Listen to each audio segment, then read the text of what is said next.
Hi everybody, Jim Ostrowski. Happy 4th of July. This one's going to be a wild ride. I usually do one on the 4th, but this one is, I think, going to be special once I figure out the camera angle. So let's get right into it because I got a lot of ground to cover. I have cheat notes today. I normally don't, but you'll understand why. A lot of ground to cover, like 375 years. So the other day, Stephen Miller, Trump's smartest guy, did a post trashing the Libertarians, and I can only paraphrase it here. I went after him on Twitter. I took him to the woodshed, frankly, beat the hell out of him. He never responded. Some of his underlings tried to and just failed utterly. So he basically said, I think it was in response to Massey and Rand Paul busting Trump's balls on his big government budget bill. He went after the Libertarians and said, like, you guys always get 1%, and whenever you run for president in the Republican Party, you're always the first one out. Well, I corrected him. He was factually wrong about almost every, except the 1%, of course. The Libertarian Party does get 1%. Something I told him, it's like the only true thing you said in your post, I said to the Libertarian Party 2 years ago in a speech in Niagara Falls. So there's nothing new in his post. So, but my first response was somewhat tongue-in-cheek, sarcastic, and I said, well, Jefferson ran pretty well. And then other people came on and said, Jefferson wasn't a libertarian. Right. So that kind of leads us into the topic here. And I went on, I did a couple of others. Somebody said, Jefferson was a Democratic Republican. Okay, boomer. So basically what I want to talk about today, which is also in the theme, it's also in my best-selling book and best book so far, tied for the current book on gun control, Progressivism, a Primer. So let's get right into it because time is short and it's sunny and it's hot and I got to get to a party. Here's the problem. This is why people do not understand libertarians. They do not understand libertarianism. It's because of the word libertarian. The word libertarian, sorry, interruption there. The word, that'll be solved shortly. I keep saying that, but trust me, it will, working on it. The word libertarian is a neologism, was a neologism when it was coined around 1969 for the budding modern resurgence of the liberty movement. And so here's the problem in very simple terms. Even if you're an expert on history, most people only know a little history. Government school teaches you almost no history, and the history they teach you is 90%. So, a little break in the action there. So, here's the problem. So, and I talked about this in Progressivism, a Primer, so if you've read the book, most of this is not going to be new, but hopefully it'll still be interesting. So I figured, a lot of people are against AI. I'm concerned about AI because I think it's the biggest thing that's ever happened to the human race, and it could turn out bad. I'm not worried about people losing jobs. That's the least of my concerns. Who the hell wants to work anyway? I mean, it's just so silly. People don't understand any economics. Technology, generally speaking, does not cost jobs. It produces jobs. I'm not going to go into that. It's not the topic here. But one of the things that AI is useful for is gathering a tremendous amount of information all at one time. So this is a task for AI. And I asked Grok, I said, can you go back in time and come up with all the different labels that historical libertarians went by, so that people like Stephen Miller and his flunkies on Twitter, and basically the whole conservative movement, because the whole conservative movement loves to diss libertarians and say we haven't accomplished anything. Well, right back at you, folks. Conservatism comes in 1964. What the fuck have you guys ever accomplished? And let's talk about MAGA. You guys have been dominating the Republican Party for 10 years. What have you accomplished? A few things. I acknowledge that. But you haven't changed the trajectory of the country. The country's still on a bad trajectory. So, right back at you, fellas. But the liberty movement is way older than conservatism and way older than MAGA. And that's what I want to get into today. So I'm going to go panoramic style. I could have organized this a different way, but frankly, I'm busy. I'm getting my house ready for sale. I got to get to a party, so time is limited. So I organized it a certain way. Hopefully it'll make sense the way I've laid it out. So, okay, so libertarians, you guys have never done anything in history. First of all, by that name, maybe not. But by other names that mean basically the same thing or very similar thing. We've done a hell of a lot, and you're not going to fucking believe it by the time the podcast is done. So let's get right into it. What are the names that libertarians have used throughout history before the term libertarianism became popular around 1971 with the founding of the Libertarian Party? So here we go. Levelers. Now, levelers is not a name that comes to the top of your mind, but it was a major movement in the British Civil War around 1650. We'll talk a little bit more about the levelers shortly. They were the first libertarians, but they didn't call themselves libertarians, so nobody knows they were libertarians. They were levelers. 2, liberals. This is... I could do 3 podcasts on the word liberal, but the word libertarians called themselves liberals or were called liberals throughout much of human history until Woodrow Wilson came along. And even after that, in England, the term liberal still means libertarian. So again, whatever accomplishments the, quote, liberals had, I'm not talking about modern American liberals, you wouldn't know they was libertarians because they weren't called libertarians. This is just kind of a word game, folks. Whigs, the British Whigs. George Mason told George Washington wanted colors for the Continental Army. George Mason said, well, the British Whigs used blue and buff, and they're the people we are emulating. The freaking libertarians are responsible for the colors of the Continental fucking Army. Sorry, I'm going to get pissed off today. I don't like libertarianism dissed, okay? Unfairly. You can diss it fairly. I criticize libertarians all the time.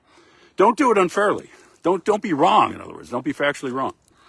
Republicans, not this stupid political party founded by Lincoln that's been essentially useless throughout history. The Republicans, small r and capital R Republicans back in history. Radicals. The libertarians were often known as radicals back in the day because we are radicals. We were and are radicals. Radical Republicans, another term. Anti-Federalists. You ever hear the term anti-Federalists? Who the fuck do you think the anti-Federalists were? They were the libertarian faction of the American Revolution. My God, and I'm not going to get into the accomplishments because I'm going to get into that separately in this podcast. Individualist anarchists. I know that rubs some people the wrong way, but there were individualist anarchists who contributed a lot to American history and policy, and such as anti-slavery. I'll get into that in a second. Voluntarists is another term. Free market liberals. Now, the OK boomer who came at me on Twitter in defense of Stephen Miller said, Jefferson wasn't a libertarian. He was a Democratic Republican. Okay. But that's another term for libertarian. Those people who were significantly, substantially libertarian. Not as hardcore as Rothbard. But things develop over time. The later generations of any ideological movement get more hardcore as they eliminate the impurities. It's been pointed out by Rothbard and others. Did you ever hear of a Jacksonian Democrat? They had significant libertarian elements in their philosophy. Significant. Ever hear of Locofoco? Now that's a funny term. Locofoco. It was a certain faction of the Democratic Party during the Martin Van Buren era, and they were hardcore, laissez-faire. They had a number of policy accomplishments, and Martin Van Buren was in that faction of the libertarian. Martin Van Buren, I didn't know he was a libertarian. Well, now you know it. Now you know it. Learn some facts, people, before you criticize a movement about which I'll say more. So those are the names that throughout history libertarians have been known by. other than when libertarian, the word wasn't there. It's just a fact that we didn't have a word for it that's identifiable through history. And that's what I'm correcting on this 4th of July podcast.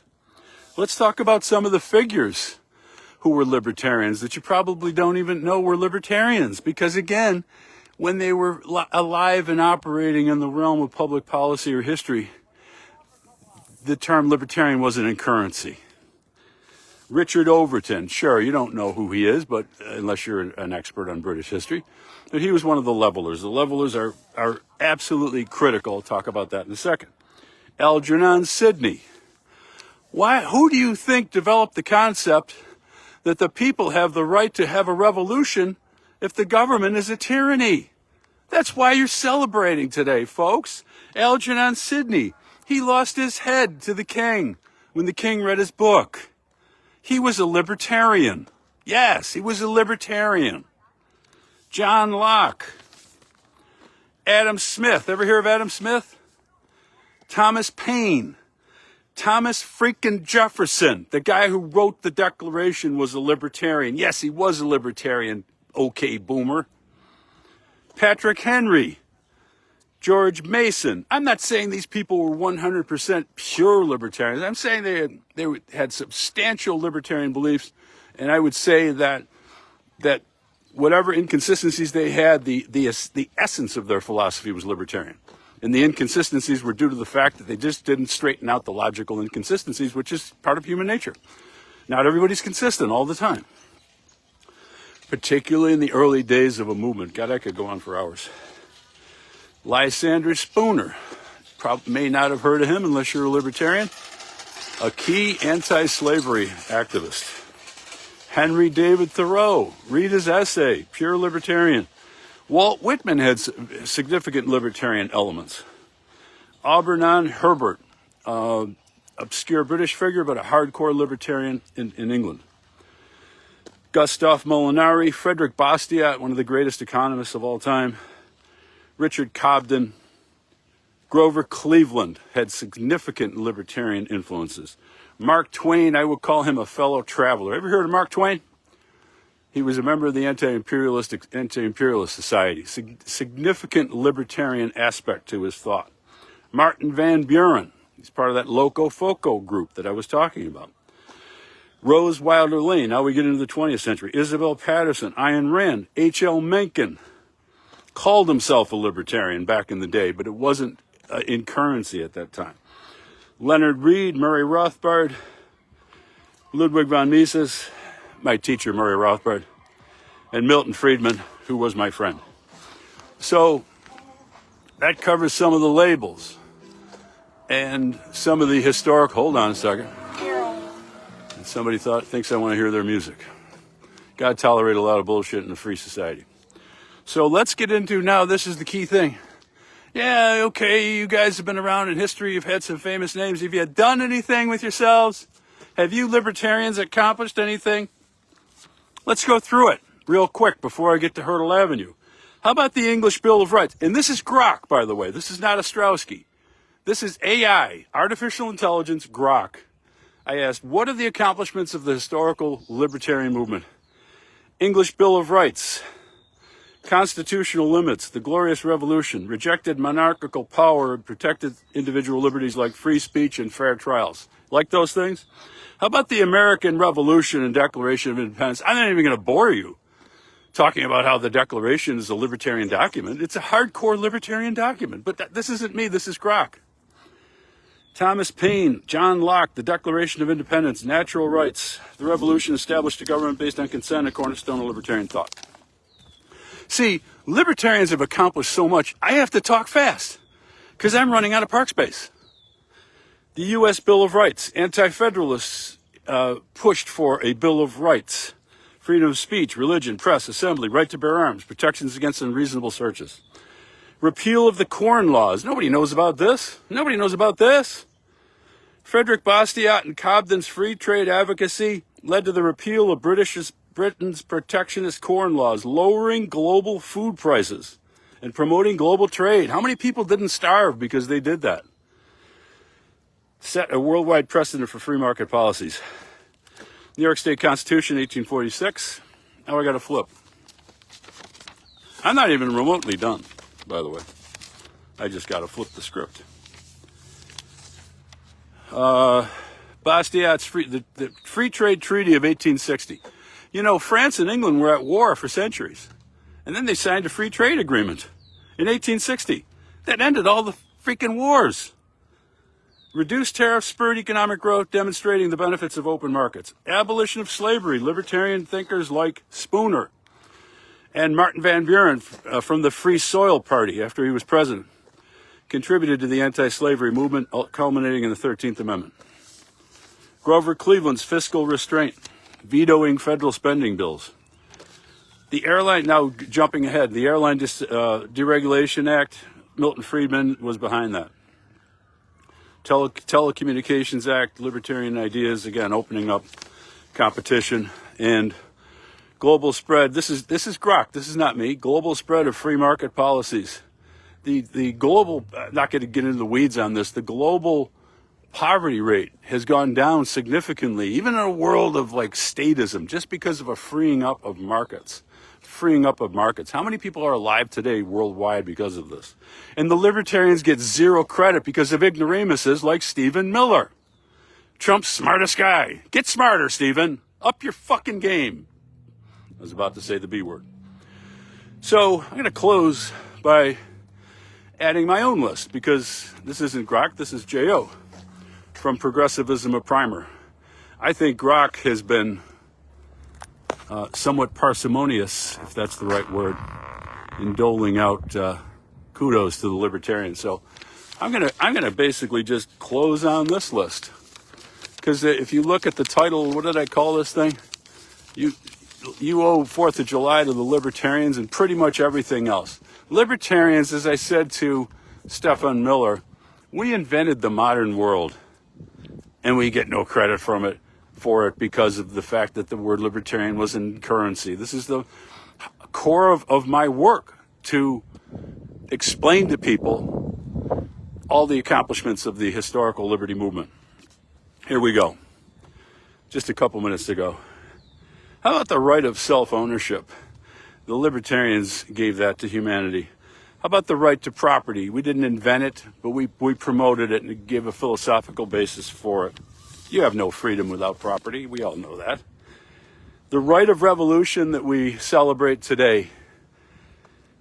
The Industrial Revolution, which vastly increased, in spite of all the propaganda from historians who couldn't, they wanted to go back to the old aristocracy in England. Hayek has talked about this.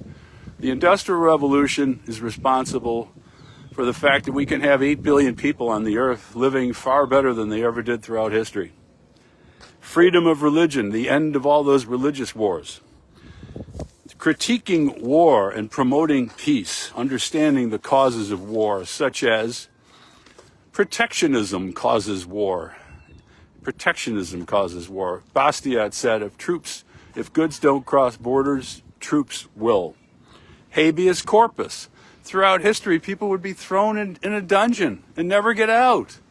Now, the libertarians didn't invent habeas corpus, but they supported it strongly throughout history, post-1650. Equal rights for women, end of persecution of gays, the end of criminalizing homosexual behavior. Opposition to the draft, conscription. The right to bear arms is probably the most important human right. It's probably the most important political issue. And it preceded the libertarian movement, but libertarians supported it explicitly and implicitly. Freedom of movement, and these are things that MAGA doesn't understand. In the 19th century, you could go pretty much anywhere in the world. You didn't even need a passport. I'm not saying I'm supporting the social re-engineering of the country as the Democrats have done through immigration. That's not the point. But freedom of movement is an important right that the libertarians fought for. John Locke talked about it. And the last one, multicultural tolerance and peace. Libertarians understand why there's conflict. And it's because there's too much power in the central government, and we have arbitrary borders that cobble together people who don't like each other. So we have gone to great lengths to understand how to create a more peaceful world. So I don't even know if I have to summarize that. Libertarians created the modern world, everything that's good about it. And the things that are bad about it are the result of the fact that we never completed the American Libertarian Revolution. There were some contradictions that were resolved with the end of slavery. But around 1913, we switched to other ideologies. And I won't go into that now, but progressivism, fascism, conservatism, communism, Marxism, socialism, you name it. None of these ideologies, unlike libertarianism, which has this long and amazing list of historical accomplishments, none of these other ideologies have a single significant historical accomplishment. So on that note, I'm going to say, happy 4th of July, everybody. The holiday brought to you by the historical libertarians.